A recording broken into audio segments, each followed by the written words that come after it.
Okay, I'm going to start out by saying I'm not a public speaker, so just dispel any preconceived ideas you have. Anyway, today I am going to present, not exactly what my thesis was on, but what I learned from my thesis, and that is the challenges and the value of returning nurses and how we can create an organization that supports them as they go through this return to practice journey. And I just want to start out by saying that before I did any of my research, I obtained IRB approval through the University of Central Oklahoma and informed consent from all of my participants in the study. Okay. So you may wonder, in the grand scheme of things, when you have nurses standing before you and looking for a job, most of them aren't nurses returning to practice. So it may not seem like a very broad topic for you to study, and I hope to help you to understand why it is important today. If you look at the model that we have, that's the best theoretical model I think we have right now that describes as nurses come back to practice, it is the Benner model, where you see this linear progression from novice to expert. The problem is when you're talking about a nurse returning to practice, it is not a linear type of journey, and there is no theoretical model that adequately describes it. Because think about this. You may have a nurse who hasn't started an IV in 20 years, hasn't inserted a Foley in 20 years, and yet they have the skill to walk into the room and to look at the patient and say, Mrs. Smith is in trouble and I can see it, and they don't know how they know that. They just know that they do. They can tell by looking. And that's really something that's more of the expert level, but yet their skills are way over here at the very beginning. So it's a difficult process to understand. Now, when it comes to new graduates, as they come into your organizations, they're going to be very up on new technology. They're going to have recent clinical experience that these returning nurses are not going to have. And so in a lot of ways, it's going to be a little easier for them to onboard to the organization than it is for the returning nurses. The returning nurses, they've been out of school a few years, and some of their knowledge may be way out of date. Technology may be a big problem.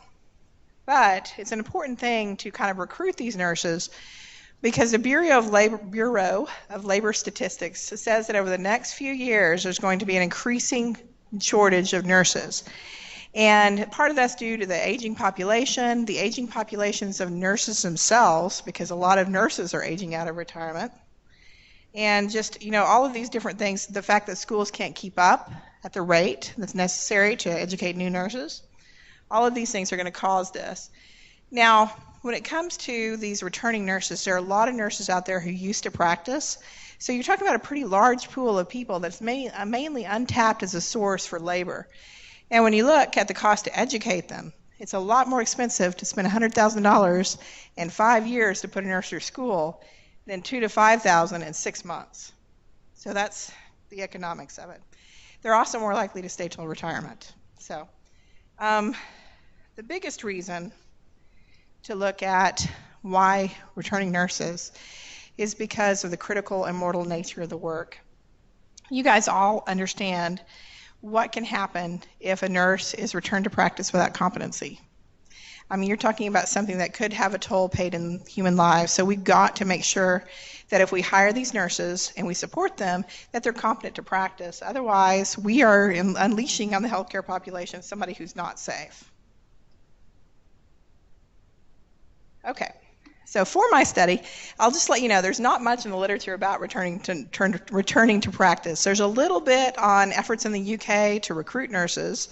There's a little bit on developing nurse refresher courses, but there's almost nothing on the experience of nurses who are returning to practice. So that's why I went ahead and went with a qualitative narrative study, because in this type of study, with such little bit in the literature, it's best to go with a qualitative study. And so what I did is I interviewed 5 nurses, and for the sake of the study, I defined it as nurses who'd been out for at least 5 years and who were either in the process of reattaining licensure or had at some point reattained licensure. I purposefully chose nurses who were at various points on this return to practice journey. Like, for example, one of my nurses had just finished a nurse refresher course and was waiting on her license. One of them had been out for 10, 15 years. So this way I could get a fresh perspective on each stage as they were returning to practice. For the grand tour question, I made it necessarily open-ended, and instead of putting what I wanted them to say into the question, I simply asked, please tell me your story of returning to practice. I audio recorded the interactions. I generated transcripts from the audio recordings, and I was able to identify themes that were common to all of the nurses, or most of the nurses who I interviewed. Now, any good qualitative researcher will tell you don't necessarily have to validate your research in qualitative, but I did make efforts to validate the research. I actually added my own autobiographical narrative alongside the narratives of the nurses as a means of a validation. I also worked with local return to practice course instructors. I reviewed curriculum. I went to clinicals. I sat among and ate with and fellowshipped with the nurses who were returning to practice. I also, toward the end of my journey, made a trip to England, and I interviewed a return to practice instructor at Manchester Metropolitan University, and she was able to validate that these weren't just the challenges that were faced by nurses in the United States, but they were challenges that nurses returning to practice faced the world over. So, by the time you have a nurse sitting in front of you who's looking for a job, she's already overcome the biggest challenge to returners to practice. Believe it or not, most nurses who enter nurse refresher courses who are returning to practice never come out. And if you think about it, a lot of us were educated in the pre-electronic health records, pre-internet era, and we just don't have the technology that we need in order to be able to make it through. You have to be able to navigate a university D2L platform. You have to be able to add attachments to email. You have to be able to upload Adobe Acrobat onto your computer. So a lot of them just don't have these skills. So even though technology is a problem, by the time they're coming to you looking for a job, they're kind of already a little bit techno-savvy, which kind of helps you to have some confidence in hiring them. A lot of them had trouble finding a job. I mean, let's face it, if you have a nurse come to you and she says, I've been out for 20 years, do you really want to hire her? It's a risk. And hopefully, through talking about how we can support them, it'll help to dispel some of those fears. When they do finally come back into practice and they find a job, there are a lot of unrealistic expectations that tend to be faced by these nurses. And I wanted to read you, because it is a narrative study, so let's read some of what they said in their own words, okay? So Gail relates, I think if the hospital would have initially recognized that someone who's out of nursing for several years needs to be treated as a new grad, instead of just assuming that I could pick it up quicker, I think as a new grad, I was more confident because I was young and dumb. I didn't know how much I didn't know. Also, I didn't have the negative feedback from the other nurses like I did coming back. The orientation was a lot smoother as a new grad, and I felt like I transitioned better than when I came back. I had been out several years, and so much had changed. I didn't even know what a Braden score was. There were just so many terms and things that they assumed I knew, but I just didn't know. They weren't even doing troponins when I got out of nursing. So there's some of the things that go on with these returners is that they seem to have a really hard time. The staff around them, the way that the return to practice instructor in England put it, she said, they seem really happy with my nurses being on the floor, and they understand that they need to learn, the basic skills. But as soon as the floor gets busy, because these nurses have been out for 20 years, they all of a sudden expect them to be able to come alongside and just function like a regular nurse. Well, that's an unrealistic expectation. You can't expect somebody who's been out that long to all of a sudden, when the floor gets busy, just take over. And she says that she cautions her nurses as they go back into practice and says, you've worked hard to get your license back. Do not let them push you into putting your newly acquired license into jeopardy. And I think that's good advice. The other thing that happens when they come back, probably because of these unrealistic expectations, is they face a great deal of horizontal violence. As one nurse stated, the other nurses aren't that sweet. I was not expecting that. When you're a new grad, everybody knows you're clueless. But when you're older, people are like, what do you mean you don't know that? I had to defend myself, and I wasn't expecting that. It can be a wounding and deeply emotional experience for returners, and as Val recounts, I cried a lot in the returning days, and part of it was just working again full time and the pressure of the life and death of it all. That was a lot for me. I had no confidence, and I really wanted them to encourage me, and no one was encouraging me. I thought, who am I? Am I cut out for this? It made me cry a lot, but never in front of them. I tried to act like I knew what I was doing, and one day I did cry at work. It was because I was with a different preceptor. Mine was on vacation. The other lady was just brutal. She kept telling me to do things I could not do and telling me, you've got to hurry, they're waiting on you. When I cried, she was like, Val, what's wrong with you? You're a mess. And I was thinking, no, you're the mess. Yeah. Gail also describes an instance involving one of the many preceptors that she had during her orientation period. One of the ones they put me with was like super nurse. She had been a nurse for 15 years, and she was just Speedy Gonzales in everything she did, and I took too long for her.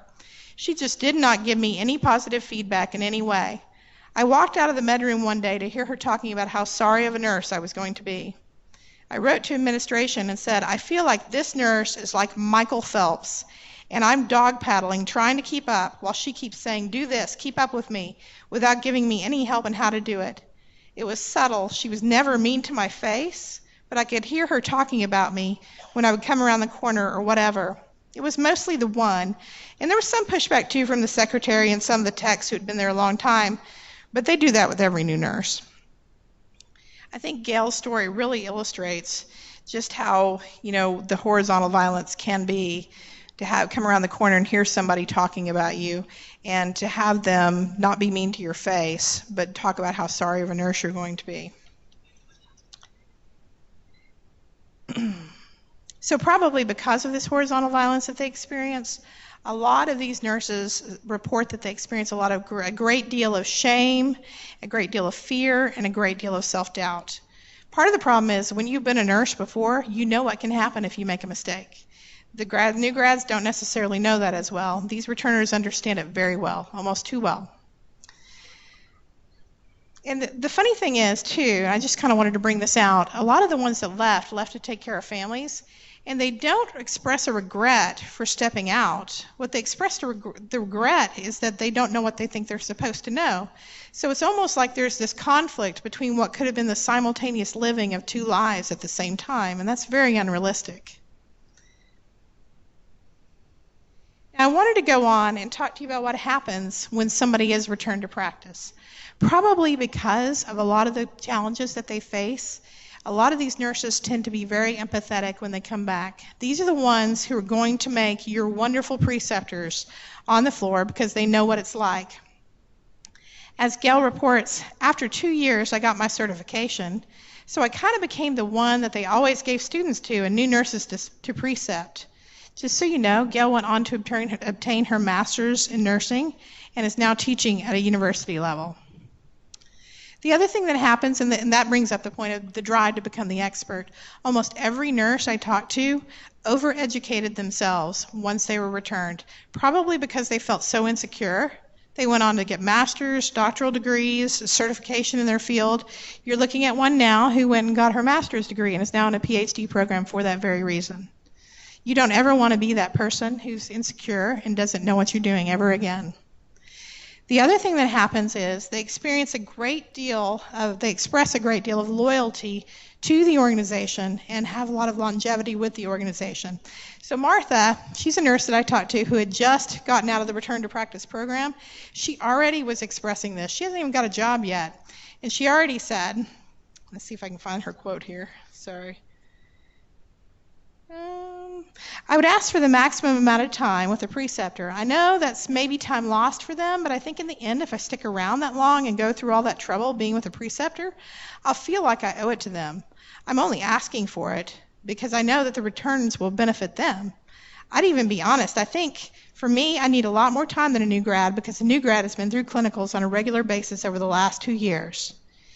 Gail also said, when she was talking about a reflection of her returning to practice, at the time, there were 4 of us that were hired on at the same time, and I was the only one who stayed for more than a month.